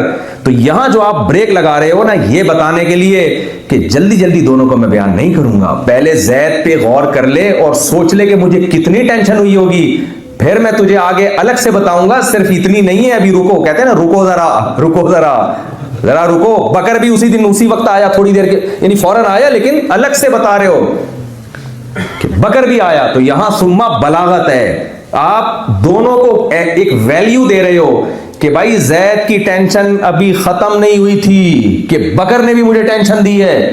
तो ऐसे मौके पे जो सुम्मा इस्तेमाल होता है इसको ताकीब जिक्री कहते हैं। कि कुरान जो है इसकी बहुत सारी ताकीब जिक्री के और भी मतलब होते हैं, लेकिन एक बलागत का नुक्ता इसमें यह होता है, कुरान हर स्टेप को अलग अलग वैल्यू दे रहा है और स्टॉप लगा रहा है कि पहले इस प्रोसेस पे अच्छी तरह गौर कर लो, फौरन आगे ना जंप मार के चले जाना। सिर्फ एक ये प्रोसेस तुम्हें बताएगा कि ये प्रोसेस खुद ब खुद नहीं हो रहा, इस प्रोसेस को करने वाला अला कुल्ली शैइन कदीर है। वो पहली दफा अगर पैदा कर सकता है दोबारा भी पैदा कर सकता है वो। इसकी मिसाल सूरह अनाम देख लें, अल्हम्दुलिल्लाहिल्लज़ी खलक़स समावाति वल अर्द व जअल ज़ुलुमाति वन नूर। अल्लाह कुरान में कहते हैं तमाम तारीफें उस अल्लाह के लिए हैं जिसने आसमानों और जमीन को बनाया, अंधेरों और रोशनियों को बनाया उसने। आगे है सुम्मल्लज़ीना कफ़रू बिरब्बिहिम यादिलून। सुम्मा का लफ्ज आया, जो काफिर हैं वो उस रब के साथ शरीक करने लगे। इतने बड़े खुदा और इबादत किसकी कर रहे हैं? पत्थरों के बनाए हुए बुतों के सामने झुक रहे हैं। किसी ने गाय को माबूद बना लिया, कोई मज़ारों के सामने तवाफ कर रहा है। जो बुजुर्ग बेचारा कब्र के अंदर अपनी उंगली नहीं हिला सकता, वो फालिज ज़दा लोगों को क्या दे रहा है? शिफाएं देता फिर रहा है। मैं कहता हूं ना जिसके फालिज हो वो कब्र पे जाता है ना, तो मैं कहता हूं भाई तेरा आधा धड़ काम नहीं कर रहा, जिस कब्र पे तू जा रहा है उन बुजुर्ग के तो दोनों धड़ काम नहीं कर रहे हैं। तो अल्लाह कहते हैं तमाम तारीफें उस अल्लाह के लिए जिसने आसमानों और जमीन को बनाया, अंधेरों और रोशनियों को बनाया। सुम्मल्लज़ीन, हालांकि उसने बनाया तो ये काम, मुशरिक तो फौरन शिर्क कर रहा है ना सब कुछ देख के, लेकिन अल्लाह कहते हैं सुम्मा, ठहरो। ठहरो का क्या मतलब, होना तो ये चाहिए था, कोई भी शिर्क ना करता, लेकिन दोनों बातें अलग अलग, बिल्कुल एक दूसरे के अपोजिट है। बनाने वाला क्या कुछ कमालात दिखा रहा है और बता रहा है कि सिर्फ मैं हूं, लेकिन उसकी कुदरत के नमूने देखने के बाद मुशरिक क्या कर रहा है, उस जात के साथ मखलूक को शरीक कर रहा है जिन्होंने कुछ भी नहीं बनाया और उनके पास कोई ताकत और कुदरत नहीं है। हत्ता कि कुरान कहता है कि या अय्युहन्नास ज़ुरिबा मसलुन फस्तमिऊ ला, ऐ लोगों एक मिसाल बयान करते हैं, इसे गौर से सुनो। इन्नल्लज़ीना तदऊन मिन दूनिल्लाह, अल्लाह के सिवा जिनको तुम पुकारते हो, लई यखलुकू ज़ुबाबा, एक मक्खी भी पैदा नहीं कर सकते ये। और आगे अल्लाह कहते हैं वही यसलुबहुमुज़ ज़ुबाबु शैअन, मक्खी पैदा करना तो दूर की बात, जब तुम इनकी इबादत कर रहे होते हो, इनके सामने तुमने मिठाई रखी हुई होती है, मक्खी उस मिठाई में से कुछ लेके उड़ जाए, ये उस मक्खी से उस मिठाई को छुड़वा नहीं सकते। ज़ऊफ़त तालिब वल मतलूब, जो इबादत करने वाला वो भी कमजोर, जिसकी इबादत की जा रही है वो भी कमजोर। तो यहां पे सुम्मा का लफ्ज है बीच में, कि बड़ी अजीब बात, दोनों आपस में बिल्कुल मैच ही नहीं करती। ये ऐसे ही है जैसे कोई बादशाह कहे कि यार एक शख्स आया मेरे घर में जो टमाटर की ठेड़ी लगाता है, रेडी लगाता है ना, बादशाह दूसरे बादशाह को बता रहा है यार एक बंदा है झाड़ू वाड़ू दे रहा था गली मोहल्ले में, और मेरे घर पे आया। पहली बात तो मेरे घर पे आना उसका बड़ा है कि गली में झाड़ू लगाने वाला किसके घर पे जा रहा है, बादशाह के घर पे डायरेक्ट आ गया, और फिर वो मेरी बेटी का रिश्ता मांग रहा है मुझसे। यहां बीच में सुम्मा आएगा, समझ में आ रही बात। हालांकि काम फौरन किया उसने, बैल बजाई, हजरत आपकी बच्ची से शादी करना चाहता हूं, आनी बीच में फा चाहिए कि ये काम फौरन हुआ, लेकिन बादशाह कहेगा ये दोनों चीजें आपस में मैच नहीं करती। आया है मेरे पास एक तो झाड़ू लगाने वाला, टमाटर बेचने वाला, हैसियत उसकी ये, काम क्या कर रहा है, पहले मुझे बता भी रहा है कि मैं टमाटर बेचता हूं, क्या काम है, आपकी बच्ची से शादी करना चाहता हूं। तो यहां भी बीच में क्या आएगा, सुम्मा। तो कुरान भी यहां सुम्मा के लफ्ज लेकर आता है। एक भंगी से किसी ने पूछा तू शादी क्यों नहीं करता, उसने कहा यार मैं बादशाह की बेटी से शादी करूंगा। उसने कहा कमबख्त तुझे देगा कौन, उसने कहा आधा काम हो गया आधा रह गया। ये कवारों के लिए बड़े हौसले की बात है यार, इस उम्मीद पे जियो, ये लतीफा नहीं है, इससे तुम्हें हौसला मिलेगा। तो उस बंगी ने कहा कि आधा काम हो गया है आधा रह गया है। लोगों ने कहा यार बादशाह की बेटी से शादी में आधा काम, आधा हो गया आधा रह गया, ये कैसे मुमकिन। उसने कहा इधर से हाँ हो गई है, वहां से इंतजार है। समझ आ रही, मेरी तरफ से कबूल है, उधर से कबूल का आधा तो हो गया ना काम। तो इसलिए जितने छड़े छाट कमारे बैठे हुए हैं, तुम सबका आधा काम हो गया है, तो टेंशन लेने का नहीं है, बस उधर से कबूल की देर है, चाहे उसमें बाल सफेद हो जाए तुम्हारे। तो लेकिन बहुत से कमारे ऐसे होंगे कि आधे के चक्कर में वो उनके हाथ से निकल गई।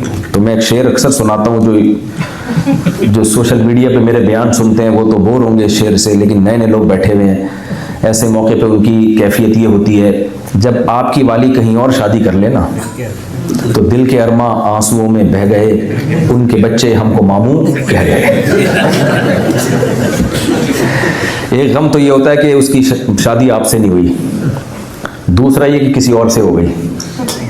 आशिकों पे वो रात पहर बन के गुजरती है। तीसरा उनके बच्चा भी हो गया, यहां तक भी बर्दाश्त हो जाता है, लेकिन जब वो बच्चा आपको मामू कहता है ना, अब बहुत ज्यादा हो गई। क्या ख्याल, आइंदा के लिए भी सारे रास्ते वो बंद कर रहा है। तो इसलिए कोई भी बच्चा आपको मामू कहे ना, उससे पहले उसको बोलो कुछ और बोल दे, मामू मामू नहीं कहना। खैर, तो अल्लाह ताला ने क्या फरमाया, इन्ना खलकनाकुम मिन तुराब। अल्लाह ये डॉक्टरों से भी कह रहा है कि डॉक्टरों तुम ये तो देखते हो कि ऐसे स्पर्म बनते हैं, ऐसे फिर वो जो है वो खून बनता है, इन दोनों में बहुत तो देखो कितनी इतनी ये डिफरेंट चीजें बन रही हैं। खुदा कैसे मिट्टी से खुराक कशीद के स्पर्म बनाता है, कोई फैक्ट्री नहीं है, खा रहे हैं खरबूजे और बन क्या रहे हैं, स्पर्म बन रहे हैं उससे। फिर उस स्पर्म से हमारा रब कैसे खून में तब्दील करता है उसको। ब्लड को देखो और मनी को देखो, दोनों में जरा भी मुनासबत नहीं है। फिर उससे अल्लाह कहते हैं हम क्या बनाते हैं? गोश्त। समझ में नहीं आ रही बात? गोश्त भी ऐसा ही नहीं। वो एक आदमी कहीं रिश्ता लेने गया ना, लड़की वाले ने पूछा कि उसने बताया कि हमारा बेटा माशाल्लाह करोड़पति है, फलाना है, ढिमकाना है। तो उन्होंने कहा कि वो बस एक मसला है, उसमें वो माजूर है हाथों से। तो उन्होंने कहा चलो इतना ऊंचा खानदान है, पैसा भी बहुत है, माजूर भी चलेगा, हाथों से अगर माजूर है चलेगा। यार बेजार थे बेचारे, कोई रिश्ता नहीं आ रहा था। फिर कहते हैं बस वो पाँव से भी थोड़ा सा माजूर है वो। चलो यार टांगों से भी माजूर होगा यार, ठीक है अब क्या करें, चलो बेटी ऐश तो करेगी ना, घर में रहेगी, खाएगी पिएगी। आखिर में कहने लगे वो असल में कान भी कटे हुए हैं उसके। लड़की वालों ने गोश्त तो नहीं फ्रिज में रखा हुआ कहीं? ऐसा तो नहीं कोई गोश्त है फ्रिज में रखा हुआ है उसको लड़का बना के? कुछ तो हो ना भाई, क्या ख्याल है? तो हमारा रब जो गोश्त बनाता है ना माँ के पेट में, वो सिर्फ गोश्त नहीं होता, उसमें ऐसे सॉफ्टवेयर इंस्टॉल हुए हुए होते हैं, उसको खुराक मिलती है। खुराक क्या मिल रही है?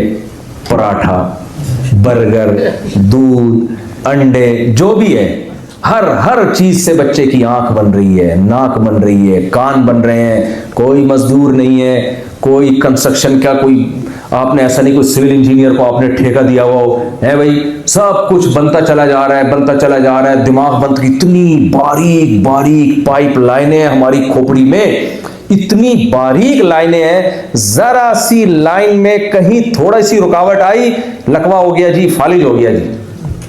इतनी बारीक लाइन। और ब्लड, दिल कैसा सर्कुलेट करता है ब्लड को, ऐसी पंपिंग मशीन लगा दी मां के पेट में, जिस दिन से धड़कना शुरू हुआ मौत तक धड़कता ही रहता है। ओ भाई ये खुद ब खुद नहीं हो सकता, साइंस सिर्फ ये बता देगी इसकी रीजन क्या है, लॉजिक क्या है, ये बता देना कोई कमाल नहीं है। ये पूरा सिस्टम बनाने वाला कौन है? दुनिया में कोई ऐसा निजाम देखा जो सिस्टमैटिक हो, लेकिन उस सिस्टम को चलाने वाला, बनाने वाला कोई ना हो। जब कोई मैनेजमेंट नहीं होती तो मैनेजमेंट होती है फिर उसमें? बहुत बहुत मुश्किल है। देखो यहां थोड़ी मैनेजमेंट नजर आ रही है ना, आप लोग सामने बैठे हुए हैं, मेरे सामने कैमरा रखा हुआ है, क्या ख्याल है? कुर्सी पे मैं बैठा हुआ हूं, ऐसा नहीं है कि आप कुर्सी पे बैठे हुए हैं, मैं सड़क पे बैठा हुआ हूं बाहर। तो थोड़ी सी मैनेजमेंट है कि नहीं है यहां? तो ये मैनेजमेंट जो आपको थोड़ी सी नजर आ रही है, किसी मैनेजर के बगैर मुमकिन है भाई? किसी ने पोस्टर बनाया होगा कि मौलाना तारिक मसूद साहब 4 शादियों वाले, उनका बयान होने वाला है, किसी ने पोस्टर बनाया होगा, क्या ख्याल है? आपको पता चला होगा इस वक्त यहां बयान है। किसी ने मुझे वहां से इनविटेशन भेजी होगी कि आप तशरीफ ले आए, 4 हैं, आपको बाहर निकलने का बहुत कम मौका मिलता होगा, इससे पहले कि आपका इंतकाल हो आप थोड़ा सा आउटिंग पे चले जाएं, कोई भी रीजन हो सकती है। इसको बीवियों ने रोका होगा जाना नहीं जी सही। तो फिर मस्जिद वालों ने मस्जिद बनाई, एक हॉल बनाया, यहां बयान होगा, इतने बज के, कई लोग इसमें इन्वॉल्व हुए हैं, वरना ये छोटा सा इवेंट भी ऑटोमेटिकली खुद ब खुद नहीं हो सकता। वो मेरे भाई इंसान के बनने का जो प्रोसेस है ना मां की पेट में, वो छोटा सा इवेंट नहीं है, वो छोटा सा सिस्टम नहीं है, वो इतना पेचीदा सिस्टम है। डॉक्टर साहब से आप पूछ लेना, अब तक साइंसदानों ने उसका 10% भी पूरी तरह नहीं समझा है। एक जेनेटिक के बड़े माहिर डॉक्टर से ऑस्ट्रेलिया में मुलाकात हुई, उन्होंने कहा कि ये जो जीन्स का हम जब स्टडी करते हैं ना, 10% भी रिकवर नहीं हुआ है, और 10% भी हम अपने इल्म के हिसाब से कह रहे हैं। वो तो पता चले ना 100%, तो फिर हमें पता चलेगा कि 2026 में कितना डिस्कवर हुआ था, कितना हम जाने थे। इतना पेचीदा इल्म, और सिर्फ इंसान का नहीं है, हर चीज का। सिर्फ एक इंसान को देख लो ना, वफी अनफुसिकुम, कुरान कह रहा है तुम अपने अंदर देखोगे तो तुम्हें खुदा का वजूद नजर आएगा। अपने आप में गौर कर लो, बाहर जाने की जरूरत नहीं है। कैसे यार मां के पेट में आंख बन रही है, और ये आंखों की एडजस्टमेंट देख लो, जरा सी एडजस्टमेंट। वर्नियर कैलिपर का नाम सुना होगा ना, स्केल हम स्कूल में, कि भाई बहुत ही खानदानी कैलकुलेशन करनी हो तो आम स्केल से नहीं होती, वो बहुत ही एकदम सही एडजस्टमेंट हो। मां के पेट में कौन वर्नियर कैलिपर लेके बैठा हुआ था मेरे भाई? कि जो खोपड़ी के अंदर आंखों को ऐसे फिट कर रहा था कि उसकी एडजस्टमेंट में इतनी ज्यादा मैनेजमेंट हो, इतनी एक्यूरेसी हो कि जरा सा फर्क आ गया तो एक के दो नजर आना शुरू हो जाएंगे। एक कैमरे को एडजस्ट करना आसान नहीं है, यहां दो कैमरे एडजस्ट हुए हैं। ये ऑटोमेटिकली नहीं भाई, ये बना के उसने इस पंप में जो है ना अल्लाह ने सॉफ्टवेयर डाल दिया, ये खुद ब खुद नहीं होता। और कमाल की बात, मैं अल्लाह की इस कुदरत पे बहुत हैरान होता हूं और मैं हर बयान में ये कुदरत बयान करता हूं और मैं कमेंट्स में देख रहा होता हूं, लोग कहते हैं साहब बहुत आपने ये मिसाल बयान कर दी है। क्यों? इसलिए कि मुझे मजा बहुत आता है इसको बयान करने में। तो सिर्फ चार शादी में मजा नहीं आता, मुझे कुछ मिसालें बयान करने में बहुत मजा आता है। वो मिसाल ये है, इधर माँ रोटी खा रही है, बच्चे की आंख बन रही है, माँ रोटी खा रही है, उसी रोटी से नाक बन रही है, माँ रोटी खा रही है, उसी रोटी से कान बन रहे हैं, माँ रोटी खा रही है, उसी रोटी से दिमाग बन रहा है, माँ रोटी खा रही है, उसी रोटी से दिल बन रहा है, सर्कुलेट कर रहा है, सब कुछ हो रहा है। बच्चा पूरा तैयार हुआ और डिलीवरी का टाइम आया, कंपनी ने कहा माल तैयार है, ठीक है ना, डिलीवरी का टाइम है। इधर बच्चा मार्केट में आया, उधर उसी रोटी से उस बच्चे के लिए दूध बनना शुरू और वो दूध माँ की छातियों में पहुंचना शुरू। अबे कौन सा खानदानी सॉफ्टवेयर है भाई ये, जिसको पता है किस वक्त आंख बनानी है, किस वक्त नाक बनानी है, किस वक्त दूध बनाना है, और फिर उस दूध का इस बच्चे से रिश्ता ऐसा। आप चाइल्ड स्पेशलिस्ट से पूछ लें, जितना भारी भरकम बच्चा होगा मां की छातियों में दूध भी उसी हिसाब से ज्यादा होगा। बच्चे को जिस चीज की ज्यादा जरूरत होगी दूध में उसकी क्वांटिटी उतनी ही ज्यादा होगी। उस दूध का इस बच्चे से लिंक है, कुदरत बता रही होती है, ये इत्तेफाकी हादसा नहीं है, ये दूध इस बच्चे के लिए बाकायदा ऑर्डर पे मां की छातियों में तैयार किया गया है। और बच्चा ऐसा घुन्ना, उसे कुछ भी नहीं पता, ये भी नहीं पता मेरा अब्बा कौन है, मेरा चाचा कौन है। कम वक्त को ये पता होता है मुझे दूध कहां से मिलेगा और मेरे हलक में कैसे उतरेगा, ऐसा घुन्ना होता है वो। अपने मतलब की चीजें वो जान के आता है मां के पेट में। नहीं आ रही मेरा ख्याल है बात? पैदा होते ही आप देखो बच्चे को मां की छाती की तरफ लगा, तुझे कभी बताया किसने? कमबख्त, कैसे मां की छातियों की तरफ लपकता है। बकरी का देखो, जब बच्चा पैदा होता है ना, पैदा होते ही थनों की तरफ भाग रहा है। अबे तुझे किसने बता दिया भाई यहां दूध है? किसने बता दिया? ये भाई ये खुद ब खुद नहीं हो सकता।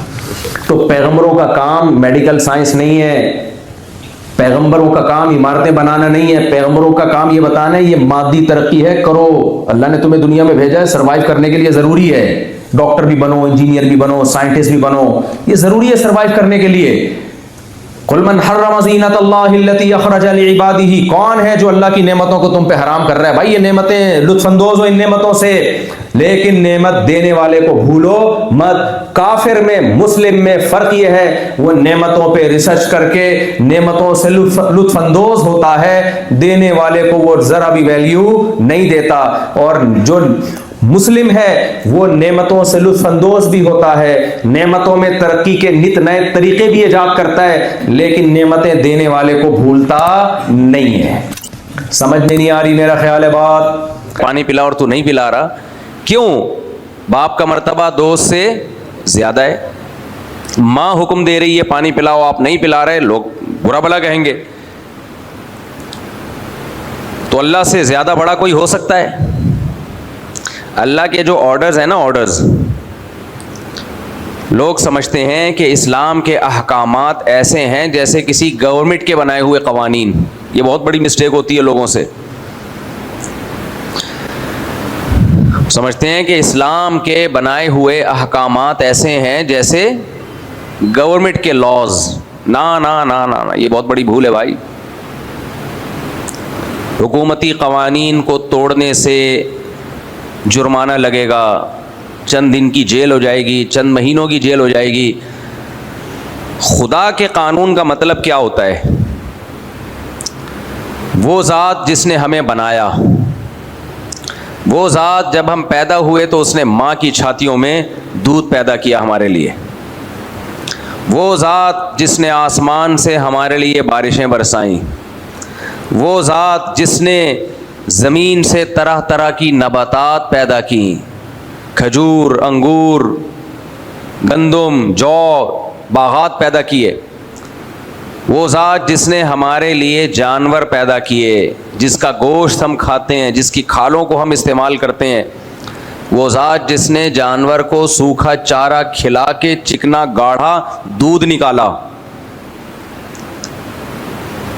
वइन तउद्दू निअमतल्लाहि ला तुहसूहा, अल्लाह कहते हैं कि समंदरों की का पानी स्याही बन जाए और जितने भी दुनिया में दरख्त हैं ये कलम बन जाएं, इन कलमों से स्याही से अल्लाह के एहसानात लिखना शुरू करो। देखो आपका कोई दोस्त हो जिसने आप पर एहसान किए हो, उसके एहसानात आप लिखना शुरू करें। एक सफ़े में सारे एहसानात कंप्लीट, क्या ख्याल है? बोलो ना भाई। 2 सफ़े में सारे एहसानात कंप्लीट। अब्बा के एहसानात पर किताब लिखोगे, किताब लिख लोगे। ऐसा ही है ना, कलम घिस के ख़त्म नहीं होगा, एक बॉल पॉइंट काफ़ी हो जाएगा। माँ के एहसानात लिखोगे, किताब बन जाएगी। दोस्त के एहसानात लिखोगे, एक सफ़ा बन जाएगा, बल्कि एक लाइन में हो जाएगा, इसने मेरा वीज़ा दिलवाया था, बाहर मुझे जॉब दिलाई थी, ख़त्म। क्या ख्याल है? इसने मेरा रिश्ता कराया था। अब उसको भी आपको समझ में नहीं आएगा एहसानात में लिखूं या जुल्म में लिखूं, कि कौन सी सज़ा दिलवाई थी या क्या हुआ था, इसमें भी कंफ्यूज हो गया आप। इसकी वजह से जब आप ये लिखोगे, इसकी वजह से मुझे ससुराल मिला, तो कलम कांपेगा कि नहीं कांपेगा? लिखते हुए थर थर कांपना शुरू हो जाएगा। और जिन्होंने हम पे एहसानात किए उनका कुछ ना कुछ हमसे मफाद भी है। माँ बाप एहसानात करते हैं, यकीनन एहसानात का पलड़ा बहुत भारी, लेकिन कुछ ना कुछ वो भी सोच रहे होते हैं अपने फ्यूचर के बारे में। कुरान कहता है अल्लाह के एहसानात अगर तुम लिखना शुरू करो, लौ कान अल बहरु मिदादन लिकलिमाति रब्बी, ये सारे समंदर स्याही बन जाएं। कुरान वो मिसालें देता है जो 1400 साल लोगों को समझ में आए। कुरान ये भी कह सकता था कि अल्लाह के एहसानात अगर टाइप करना शुरू करो, कंपोज करना शुरू करो, कह सकता था कि नहीं कह सकता था? ये मैं उन लोगों को जवाब दे रहा हूँ जो कह रहा हूँ, जो कहते हैं कुरान में साइंस की बातें नहीं है, साइंस की बातें। भाई कुरान आया है 1400 साल और उसके बाद क़यामत तक के लिए, तो वो मिसालें कुरान देगा जो हर एक की समझ में आएंगी। अब कुरान 1400 साल पहले ये मिसाल देता कंपोजिंग की, तो जब कंप्यूटर इजाद नहीं हुआ था, कंपोजिंग शुरू नहीं हुई थी, लोगों की समझ में आती है मिसालें। 1000 साल से ज़्यादा टाइम गुजर जाता, लोग बौखला जाते, क्या कह रहा है कुरान। स्याही और कलम वाली मिसाल ये क़यामत तक समझ में आएगी। तो इसका मतलब अब लौहे महफूज की कुरान ने मिसाल दी है। लौहे महफूज जो तकदीर जिसमें लिखी हुई है, लौह कहते हैं तख्ती को। अब अल्लाह ने कहा हमने तकदीर को लिखा है किस पे? तख्ती पे, वो रिकॉर्ड हो। लेकिन हमें जब कुरान समझाएगा तो हमारे लेवल पे आके बात करेगा। समझ में आ रही है बात कि नहीं आ रही है? अब कुरान कह रहे हैं दाएं बाएं फरिश्ते जो कुछ तुम करते हो वो सब कुछ लिख रहे हैं। ऐन मुमकिन है वो रिकॉर्ड कर रहे हो, वीडियो बन रही हो हमारी। तभी तो कुरान कहता है जब अमाल नामा दिया जाएगा तो इंसान कहेगा ये तो सब कुछ, यानी ऐसा है कि मेरी जिंदगी का कोई पहलू छुपा हुआ ही नहीं है। तो कुरान अल्फाज वो इस्तेमाल करता है जो हमारी समझ में आए, जो हर एक की समझ में आए, एक देहाती गंवार की समझ में भी आ जाए। तो कुरान कहता है अगर ये सारे समंदर स्याही बन जाएं, क्योंकि पहले जब लिखा जाता था तो कलम को स्याही में डुबो डुबो के लिखा जाता था, एक एक सफ़ा लिखने में टाइम लगता था। तभी तो हम पहले जो मुअल्लिफीन मुसन्निफीन गुजरे हैं उनकी मेहनतें देख के हैरान होते हैं। हाफिज़ इब्न हजर रहमहुल्लाह ताला ने फ़तहुल बारी लिखी है, सही है बुखारी की शरह, इतनी मोटी शरह है, आदमी कहता है कैसे लिखी होगी भाई। और एक एक सफ़ा बड़ा तहकीकी है, ऐसा ही नहीं है कि आज वो है ना, एक पागल ने किताब लिखी, बड़ी मशहूरी, लोग ने कहा है पागल किताब इतनी मोटी कैसे आ गई भाई इसकी, तो किताब जब आई है लोगों के सामने तो उस पर पहला सवाल था घोड़ा कैसे दौड़ता है। आगे लिखा हुआ था तगड़ तगड़ तगड़ तगड़ तगड़ तगड़। पूरी किताब में क्या लिखा हुआ था? तगड़ तगड़ तगड़ तगड़। आजकल एक अलग टाइप के मुसन्निफीन मार्केट में आ रहे हैं, इनसे होशियार रहे हैं। वो पता है क्या करते हैं? बहुत बाज लोग ऐसे हैं जिनकी मैं देख रहा हूं दे दनादन किताबें मार्केट में आ रही हैं, हर 4 दिन बाद किताब। एक मौलाना साहब के पास गया, मैंने कहा यार मैंने जिंदगी में 3 या 4 किताबें लिखी हैं, मैंने 4 किताबें। मुझे पता है कि दिमाग हिल गया था वो 4 किताबें लिखने में। हर वक्त बैठा रहता था, कमर में दर्द हो गया था बैठ बैठ के ना, और तहकीक कर करके, और कई महीने लग गए थे, और फिर उसकी करेक्शन में कई महीने लगे। तो उसके बाद जाके मुझे लगा कि अब ये इस काबिल है कि इसको मार्केट में आ जाना चाहिए। हिल गया था मैं। तो आपकी हर 4 दिन बाद एक किताब मार्केट में आ रही है, कैसे लिख रहे हैं यार? तवज्जो चाहिए आप लोगों की। मार्केट में चल क्या रहा है? मार्केट में चल क्या रहा है? फिर बड़े बड़े मुसन्निफीन होते हैं, इनसे मुतासिर ना हुआ करें, देखा करें इसने कोई रिसर्च की भी है कि नहीं की है। ऐसा तो नहीं घोड़ा कैसे दौड़ता है तगड़ तगड़ तगड़ तगड़, ये भी नहीं लिखा होता खुद, ये भी कॉपी पेस्ट किया होता है घोड़ा कैसे दौड़ता है। तो फिर पता चला, किसी कंपोजर के पास मैं गया कि यार फलां बहुत बड़े मुसन्निफ हैं, बड़ी किताबें मार्केट में आ रही हैं, आप उनकी किताबों को कंपोज करते हो, वो लिख के देते हैं, आप कंपोज करते हो, तो वो क्या तरीका होता है? उन्होंने कहा कोई मसला नहीं। उन्होंने कहा वो ऐसे किताब लिखते हैं, मार्केट में जो चल रहा है वो बता रहा हूँ मैं। किताब ऐसे लिखते हैं कि किसी टॉपिक पर एक किताब है ना, जैसे फर्ज कर लो तिजारत पर कोई किताब है, इस्लामी किताब, तो पहले से किताब लिखी हुई हैं 8-10 किताबें। कह रहे हैं वो 8-10 किताबें मेरे सामने ला के रखते हैं और कहते हैं ये वाला उन्वान उठाओ, यहाँ से यहाँ तक लिखो, फिर इस किताब का यहाँ से यहाँ तक ये कंपोज करो, फलानी किताब का ये वाला सफ़ा यहाँ से लेके यहाँ तक। जैसे स्कूलों में जब फर्रा देखा है ना, फर्रा, फर्रे का लफ्ज़ याद है? भूल गए? हमारे दौर में उसको फर्रा कहते थे, छपाई कहते थे उसको। न्यूटन का पहला कानून नहीं पता तो ये लिखा हुआ है ना, छाप दो जाके। समझ में आ रही है बात? तो 8-10 किताबें एक टॉपिक पे ली और उसमें क्या ये वाला यहाँ से यहाँ तक, यानी दूसरों की सारी तहरीर अपनी तरतीब से छाप दो। इसका नाम तसनीफ़ व तालीफ।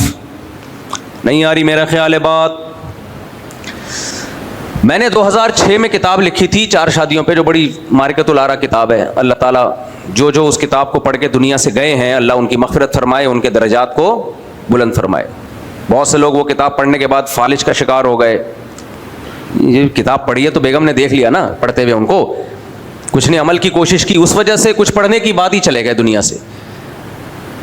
यानी हुआ ये कि कुछ ने किताब पढ़ी तो एहसास कमतरी में चले गए कि इस्लाम तरगीब दे रहा है और हम 50 साल के हो गए, कुछ भी नहीं कर पाए, टेंशन में हार्ट अटैक हुआ उनको। कुछ ऐसे जिन्होंने पढ़ी और अमल की कोशिश की, बेड़ा ही गर्क हो गया बेचारों का। कुछ ऐसे जिन्होंने पढ़ी है सिर्फ और बीवी ने पढ़ते हुए देख लिया, और उसके बाद जो उनके हालात हुए। एक डॉक्टर मुझे मिले, कहते हैं मैंने मजाक में घर में कहा, और फिर उस डॉक्टर का जो हशर हुआ, काफ़ी दिन हो गए मैं मिला नहीं, अल्लाह करे कि ज़िंदा हो, इरादा है उनसे मुलाकात करने का कि क्या रिपोर्ट है। खैर, तो वो किताब जब मैंने लिखी है तो कमाल की बात है, अभी मैंने उस किताब को कंपोज किया था, मार्केट में लाया नहीं था, और उस नाम से 2-3 किताबें पहले आ गई। मैंने कहा यार मैं तो पूरी रात जाग के इसको लिखता रहा हूं, तहकीक करता रहा हूं, किताबें खोल के बैठा रहता था पूरी रात, और इतनी रिसर्च की है, और उसके बाद जाके एक चीज लिखी है। और ये जो साहब हैं ये आलिम भी नहीं है, कमाल की बात ही है, वो आलिम भी नहीं है और किताब छाप दी। और कमाल की बात है उस किताब पे उन्होंने उलमा से तकरीज़ भी लिखवा दी। तकरीज़ का मतलब होता है उलमा की तरफ से एक हौसला अफजाई की, बड़ी जानदार किताब है। और मेरी किताब पे जिन उलमा से मैंने तकरीज़ लिखवाई, उन उलमा ने उस किताब पे मुझसे भी ज़्यादा अच्छी तकरीज़ लिखी, मेरी किताब से भी ज़्यादा। नहीं आई मेरा ख्याल है बात। मैं हैरान, तो मैंने कहा एक बहुत बड़े आलिम होंगे, अल्लाह ने इनको कमाल दिया, रातों रात इन्होंने उस मौजू पर किताब लिख दी ज़बरदस्त। मैं मिलने के लिए गया तो पता चला आलिम ही नहीं है वो। मैंने कहा फिर पढ़नी चाहिए यार, अगर इस मेरी किताब से ज़्यादा अच्छी किताब मार्केट में आ गई है तो फिर मुझे अपनी किताब चलाने की क्या ज़रूरत है। जब मैंने वो पढ़ी तो पता चला सारी मेरी किताब से छापा हुआ था। और अब छापा कैसे, जब हमारी किताब मार्केट में आई नहीं है तो छप कैसे गई उनकी किताब। तो वो मुझसे मुताले के लिए लेकर गए थे, जो कंपोज शुदा सफ़ात है ना, एक दफ़ा वैसे ही ले गए थे, मुझे याद आया, वहीं ये छपाई, कंपोजर से बोला यहाँ से यहाँ तक, यहाँ से यहाँ तक, यहाँ से दे दना दन, ले भैया। और कमाल की बात यह है कि पहली दफ़ा जब किताब आती है ना तो उसमें कुछ ना कुछ गलतियाँ रह जाती हैं।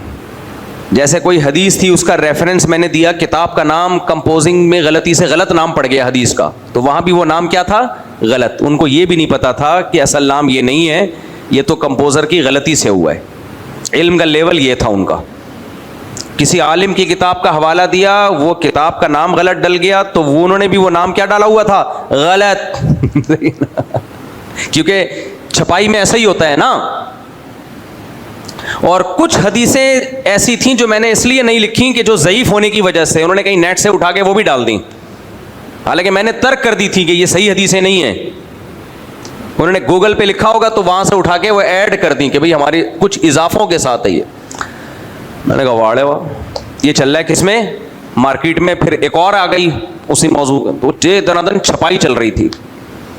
और सुनो, फिर पता चला इस मुअल्लिफ की और भी बेशुमार किताबें हैं और उन किताबों पर लिखा हुआ है उलमा की तरफ से कि किताब लिखने वाला आलिम नहीं है। माशाअल्लाह, फिर भी इसके इल्म की अप्रोच देखो।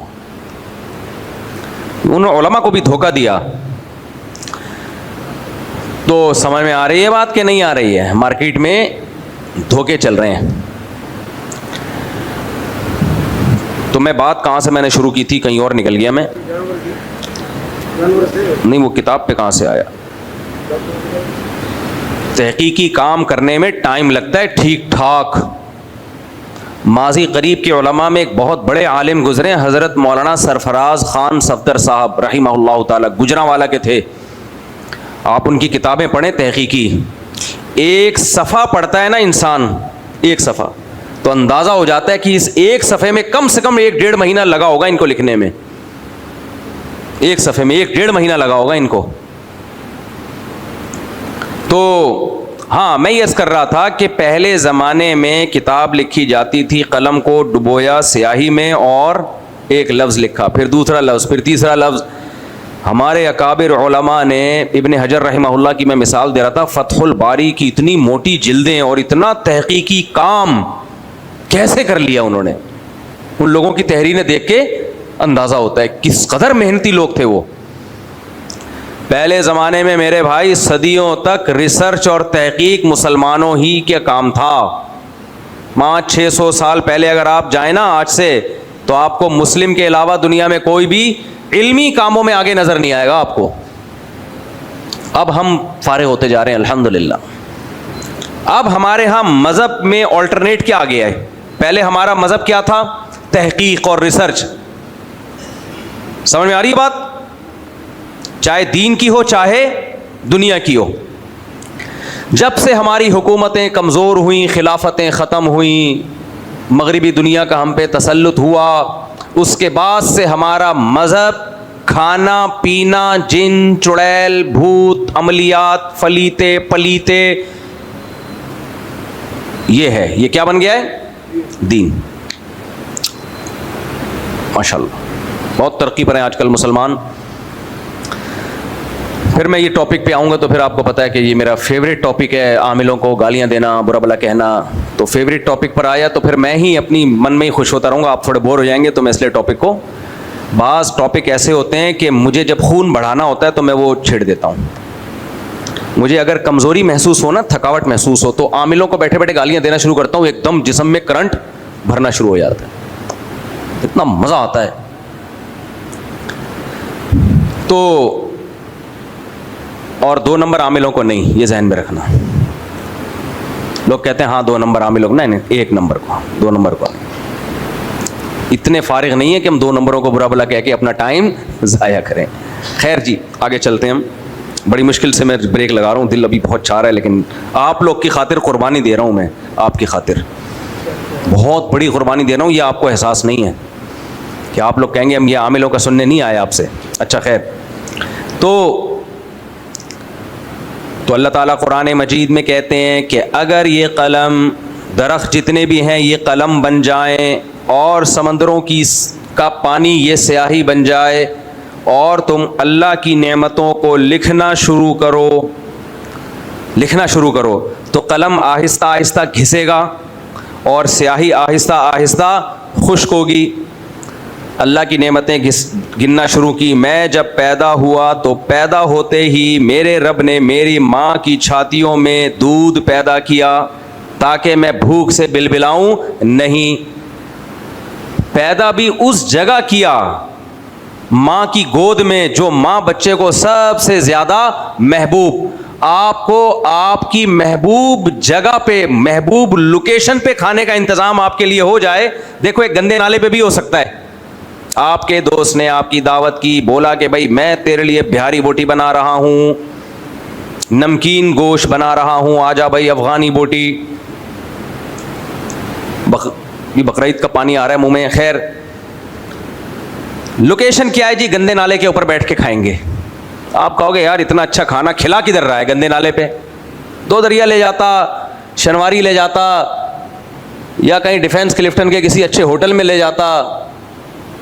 यहाँ तो गंदे नाले पे तो दाल भी नहीं खाने का दिल करता, यानी दाल भी आप अच्छी जगह पे बैठ के खाओ तो खाने का दिल करता है। यहाँ तो जिधर तू बिठा के खिला रहा है वो तो जगह ही, लोकेशन ही ठीक नहीं है। हमारे रब ने बच्चे को पैदा होने के बाद सबसे ज्यादा महबूब कौन लगता है? अब्बा भी को भी नहीं मानता वो, अम्मा। माँ की बदबू भी बच्चे को खुशबू महसूस होती है। देखो घर में जब माँ कहीं बुर्का पहन के निकलती है, कहीं जाती है, बच्चों को छुपाना पड़ता है। याद होगा अपना बचपन भी आपको। बच्चों को टोपियां करानी पड़ती हैं। अम्मा के लिए घर से निकलना आसान नहीं होता। बच्चे धुमछल्ले की तरह पीछे चिपक के जा रहे हो। बच्चा नहीं छोड़ता अम्मा को 1 मिनट के लिए भी, अम्मी चाहिए। माँ वॉशरूम में जाएगी ना, बच्चे बिलकना शुरू। कमबख्त रात को उठ के मुंडी निकाल के देख रहे होते अम्मा कहाँ है। देखते हैं ना अम्मा किधर है। इतनी मोहब्बत होती है बच्चे को माँ से। वो अलग बात है, ये बेशरम आदमी बड़े होकर माँ को भूल जाता है। उस तरह याद नहीं रखता जिस तरह याद रखने का हक है। कई साल ये माँ का मोहताज होता है। 1 सेकंड के लिए इसको विदाउट माँ, बेहतरीन लोकेशन बच्चे के लिए माँ की गोद है। 2 दरिया या शनवारी नहीं है। मुझे किसी ने पैसे नहीं दिए होटल को प्रमोट करने के लिए, मुंह से निकल गया ये। खैर, और ये AI जनरेटेड जो मंजन बेच रहा हूँ ना आजकल मैं, प्रोस्टेट, गुदूद और मर्दाना क़ुव्वत, ये मैं नहीं हूँ। ये AI से बनाई हुई चीज़ें हैं जो मेरे नाम से कमबख्त बेगैरत लोग, बेशरम लोग बिकवा रहे हैं और हराम कमा रहे हैं। खैर, तो सबसे बेहतरीन लोकेशन बच्चे के लिए क्या है? माँ की गोद। चाहे वो मैली कुचैली हो। अपना बचपन याद करो ना, कोई अजनबी औरत गोद में उठा लेती थी, कैसा बुरा लगता है। अपनी माँ जैसी मैली कुचैली हो भाई, बच्चे को खुशबू आती है उसमें से। और माँ को भी बच्चे की गंदगी से गंदगी महसूस नहीं होती। देखो कोई बच्चा घर में आके कोई पोटी वोटी कर दे, माँ कैसा घिन खा रही होती है। अपना बच्चा तो सुबह शाम ये काम कर रहा होता है, उससे उनको घिन नहीं आती। क्योंकि अपनाइयत का एहसास, इंसान को अपनी गंदगी से घिन नहीं आती है, दूसरे की गंदगी से घिन आती है। तो माँ को बच्चे की गंदगी से भी उस तरह घिन नहीं आती है। उसमें उसको वही एहसास होता है कि अपनाइयत का एहसास। तो अगर हम अल्लाह के एहसानात लिखना शुरू करें, बेहतरीन लोकेशन दी खाने के लिए, माँ की गोद बिल्कुल सीने से लगा के दूध पिलाती है। इससे बेहतर लोकेशन बच्चे के लिए हो नहीं सकती। और खुराक भी क्या, बच्चे के लिए बिहारी बोटी ना बिरयानी नहीं। बच्चे के लिए मेडिकली भी और उसकी लज्जत के लिहाज से भी मां के दूध से बेहतर इस कायनात में कोई चीज नहीं है। समझ में नहीं आ रही बात? डॉक्टर कहते हैं कि मां के दूध और बच्चे का जो रिलेशन है ना, ये रूहानी ताल्लुक है। ये रूहानी का लफ्ज डॉक्टर नहीं इस्तेमाल करते, लेकिन मैं उसको अपने अल्फाज में एक्सप्लेन कर रहा हूं। ये मादी नहीं है, जैसे डब्बा है ना, डब्बे में तो जितना है मिला के पिला दो, ना ना ना। बच्चे में जो तब्दीलियां आती हैं उसी हिसाब से मां के दूध में भी तब्दीलियां आ रही होती हैं। बच्चे में जिस चीज की कमी होगी, मां के दूध में वो उन मिनरल की मिकदार बढ़ जाएगी। ये ऑटोमेटिकली हो रहा होता है। बच्चा बिलकेगा दूध से। हमारे उस्ताद बताते हैं, गांव में औरतें खेतों में जो काम करती थी, उनको पता चल जाता था कि हमारे बच्चे को भूख लगी हुई है, रो रहा है। ऐसा अल्लाह ने कनेक्शन बनाया है, बच्चा जब भूख से बिलबिला के रोता है, मां की छातियों में दूध उतरना शुरू हो जाता है। ये कनेक्शन डब्बे में और बच्चे में हो सकता है? क्या हो गया भाई? ऐसा सिस्टम बनाया कुदरत ने।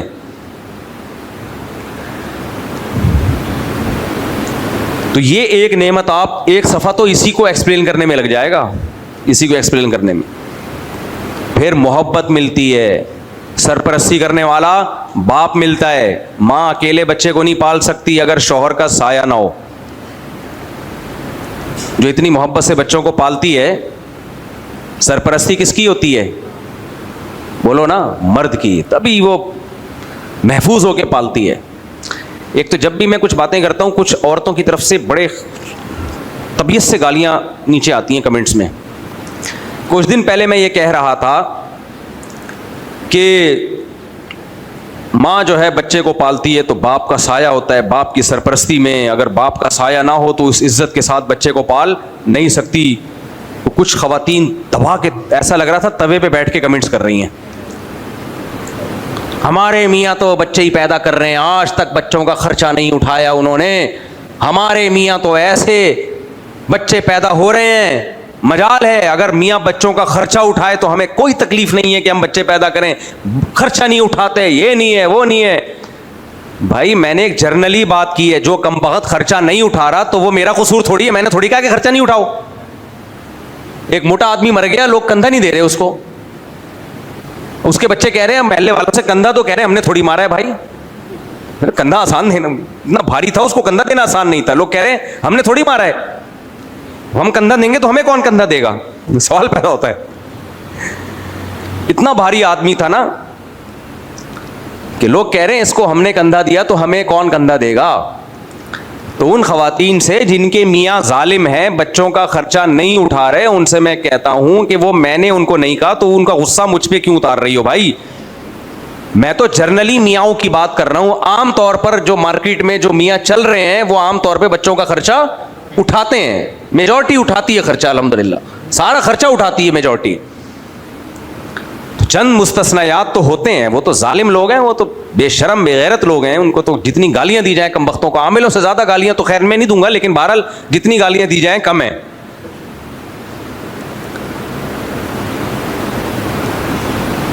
परसों किसी ने कमेंट्स किए हुए थे, खातून ने, कि एजुकेशन के बगैर हमें रिश्ता नहीं मिलता, जॉब के बगैर। यानी एक ये ट्रेंड चल पड़ा है मार्केट में कि बहू जॉब वाली चाहिए। तो मैंने वो जो मसाइल सेशन में मैं जाता हूँ ना, लाइव सेशन में सवाल जवाब, आजकल बकरीद के मसाइल पे ना मैं 9:15 बजे चल रहा था कि यानी लाइव सेशन में, तो उसमें ये एक खातून ने बोला कि जॉब के बगैर आजकल रिश्ता लड़कियों को नहीं मिल रहा, ससुराल को जॉब वाली बहू चाहिए। देखो